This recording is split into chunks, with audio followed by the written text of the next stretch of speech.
નમસ્કાર મિત્રો, સ્વાગત છે તમારું અમારી યુટ્યુબ ચેનલમાં। તો મિત્રો, રાજ્ય સરકાર દ્વારા રાજ્યના અલગ અલગ વિભાગો માટે 10 વર્ષનું ભરતી કેલેન્ડર છે તે જાહેર કરવામાં આવ્યું છે। તો કયા વિભાગમાં કેટલી જગ્યા રહેશે તે તમામ માહિતી એક વિડીયોમાં મેળવી લેશું। પરંતુ તે પહેલા વિડીયો મિત્રો લાઈક અને શેર કરી દેજો, ચેનલમાં નવા હોય તો ચેનલને સબસ્ક્રાઇબ કરી દેજો। તો ચાલો મિત્રો, વિડીયોની શરૂઆત કરીએ।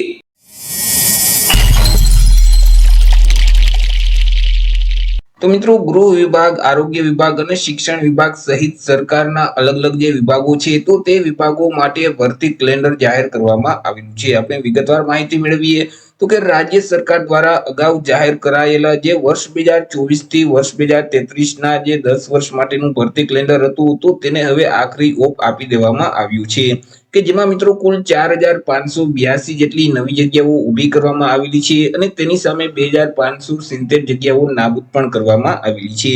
અહીં જે અલગ અલગ 55 કેડર હતી તેને મિત્રો 23 કેડરમાં ભેળવી દેવામાં આવેલી છે। આગામી સમયમાં ઓનલાઈન સેવાઓનો વ્યાપ વધતો જાય છે અને ઓટોમેશનના કારણે અનેક જગ્યાઓ નાબૂદ કરવામાં આવેલી છે। 10 વર્ષના સમયગાળામાં કુલ 2,06,396 જેટલી નવી જગ્યાઓ પર ભરતી છે તે જાહેર કરવામાં આવશે। સામાન્ય વહીવટ વિભાગ દ્વારા 26મી સપ્ટેમ્બરથી રાજ્ય સરકારના વિવિધ વિભાગોમાં વર્ષ દીઠ કેટલી ભરતી કરાશે તે જગ્યાઓ નિયત કરવામાં આવી છે। મિત્રો, અહીં જીએડી ના સૂત્રના જણાવ્યા મુજબ સરકારી વિભાગો અને તેના જે તાબા હેઠળની તમામ જે કચેરીઓ છે તો તે કચેરી માટે 10 વર્ષનું જે સંખ્યાબળ છે તો તે નિયત કરી દેવામાં અગાઉ મિત્રો કુલ 2,06,000 જેટલી ભરતીને મંજૂરી આપવામાં આવેલી હતી। તેમાં કઈ કેડરમાં કેટલી નવી જગ્યાઓ ઊભી કરવી અને કઈ જગ્યાઓને નાબૂદ કરવી તેની સમીક્ષા હાલ અત્યારે કરી દેવામાં આવી છે। સરકારમાં કુલ 3,158 કેડર એટલે કે સર્વંગ છે, તેમાં કેટલાક કામ સમાન હોવાના કારણે અને કામગીરી ઓછી થઈ જવાના કારણે 55 કેડરને અલગ અલગ 23 કેડરમાં ભેળવી દેવામાં આવેલી છે। 173 કેડરને સ્ટ્રેન્થ રિવિઝન કરવામાં આવેલું છે અને આગામી 10 વર્ષમાં કુલ 599 જેટલા જે કેડર છે તે કેડરમાં અલગ અલગ સર્વંગ પર ભરતી જાહેર કરવામાં આવશે। છેલ્લા કેટલાક વર્ષોથી સરકાર દ્વારા મોટા પાયે કામગીરી ઓનલાઈન કરાઈ છે તો ઓટોમેશનને પણ મહત્વ આપવામાં આવેલું છે। તેના કારણે અનેક વિભાગોમાં ભરતીની જરૂરિયાત ઓછી પડી છે, તેમ છતાં યુવાનોને અનુરૂપ અનેક નવી જગ્યાઓ ઊભી કરવામાં આવેલી છે। જે કેડર નાબૂદ કરવામાં આવેલા છે તેમાં મુખ્યત્વે આરોગ્ય વિભાગ, ગૃહ અને ઉદ્યોગ વિભાગનો સમાવેશ કરવામાં આવેલું છે। આ ભરતી કેલેન્ડર સપ્ટેમ્બર 2025માં આખરી ઓપ ભરતી કેલેન્ડરને આપી દેવામાં આવેલી છે અને હવે મોટા પાયે ભરતીઓ બહાર પાડવાની શરૂઆત પણ સરકારના અલગ અલગ જે વિવિધ વિભાગો છે તેના દ્વારા કરવામાં આવશે। શિક્ષણ, ગૃહ અને આરોગ્ય વિભાગમાં સૌથી વધુ જગ્યાઓ પર ભરતીઓ જાહેર કરવામાં આવશે। મિત્રો, અહીં શિક્ષણ અને ગૃહ વિભાગની જે ભરતી છે તો તેમાં સંખ્યા મહત્તમ હોવાના કારણે અને લાંબા સમયથી નવી ભરતીની રાહ જોતા જે ઉમેદવારો છે તો તેના માટે રાહતના સમાચાર કહી શકાય। શિક્ષણ વિભાગમાં 10 વર્ષમાં ભરતી કેટલી કરવામાં આવશે તો કે મિત્રો 63,615 જગ્યા પર પ્રાઇમરી શિક્ષકની ભરતી કરવામાં આવશે। 20,223 જગ્યા પર અપર પ્રાઇમરી શિક્ષકની ભરતી કરવામાં આવશે, જ્યારે 547 મુખ્ય શિક્ષકની ભરતી છે તે કરવામાં આવશે। સરકારમાં 2033 સુધી ભરતીઓ છે તે કરાશે। તેમાં મિત્રો કેટલાક વર્ષમાં જે કેડરની ભરતી પૂર્તિ કરાઈ હોય તો તે પછીના તુરંત વર્ષમાં તેની જે ભરતીની સંખ્યા છે તે શૂન્ય નક્કી કરવામાં આવેલી છે। જેમ જેમ નિવૃત્ત કે અન્ય કારણસર જગ્યાઓ ખાલી પડતી જશે તે રીતે મિત્રો નવી ભરતી કરવાનું આયોજન છે તે કરવામાં આવ્યું છે।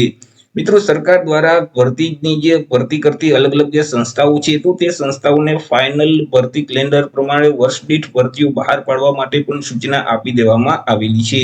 વાત કરી લઈએ મિત્રો કે સરકારના કયા કયા વિભાગમાં કેટલી સંખ્યા પર આ ભરતી કરવામાં આવશે તો કે મિત્રો કૃષિ અને બાગાયત એટલે કે હોર્ટિકલ્ચર વિભાગ છે તો તેમાં 1,578 જેટલી જગ્યા રહેશે।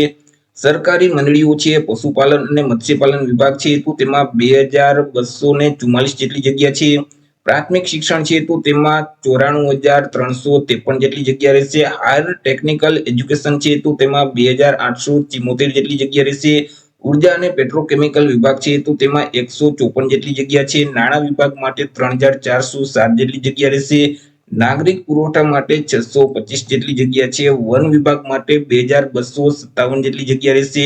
જીએડી પર્સનલ માટે 1,320 જેટલી જગ્યા છે। પ્લાનિંગ વિભાગ માટે 336 જેટલી જગ્યા રહેશે। આરોગ્ય વિભાગમાં 11,612 જેટલી જગ્યા રહેશે। ગૃહ વિભાગમાં 43,389 જેટલી જગ્યા છે। ઉદ્યોગ અને ખાણ વિભાગમાં 684 જેટલી જગ્યા રહેશે। કોટેજ, ગ્રામ ઉદ્યોગ અને પ્રિન્ટિંગ સ્ટેશનરી વિભાગ છે તો તેમાં 558 જેટલી જગ્યા રહેશે। માહિતી પ્રસારણ વિભાગ વિભાગ છે તો તેમાં 271 જેટલી જગ્યા છે। શ્રમ અને રોજગાર વિભાગમાં 3781 જેટલી જગ્યા રહેશે। કાયદા વિભાગમાં 278 જગ્યા છે।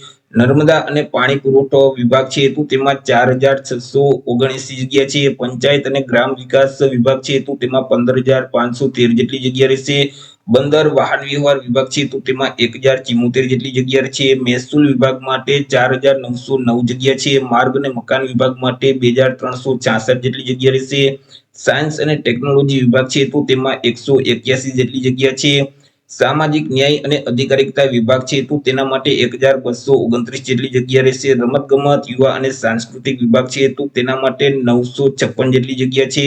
આદિજાતિ વિકાસ માટે 743 જેટલી જગ્યા છે। શહેરી વિકાસ અને હાઉસિંગ વિભાગ છે તો તેના માટે 1006 જગ્યા છે। મહિલા અને બાળ વિકાસ વિભાગ છે તો તેમાં 142 જેટલી જગ્યા રહેશે। તો આવી રીતે મિત્રો રાજ્ય સરકાર દ્વારા 10 વર્ષનું ભરતી કેલેન્ડર છે તે બહાર પાડી દેવામાં આવેલું છે અને હવે મિત્રો અલગ અલગ વિભાગ માટે ટૂંક સમયમાં જ ઓનલાઈન અરજીઓ છે તે શરૂ કરવામાં આવશે। જ્યારે મિત્રો ઓનલાઈન અરજી ફોર્મ મંગાવવામાં આવશે એટલે આપણે એક અલગથી વિડીયો અપલોડ કરી દેશું। તો આશા રાખું છું વિડીયો પસંદ પડ્યો હશે। વિડીયો પસંદ પડ્યો તો લાઈક અને શેર કરી દેજો। ચેનલમાં નવા હોય તો ચેનલને સબસ્ક્રાઇબ કરી દેજો।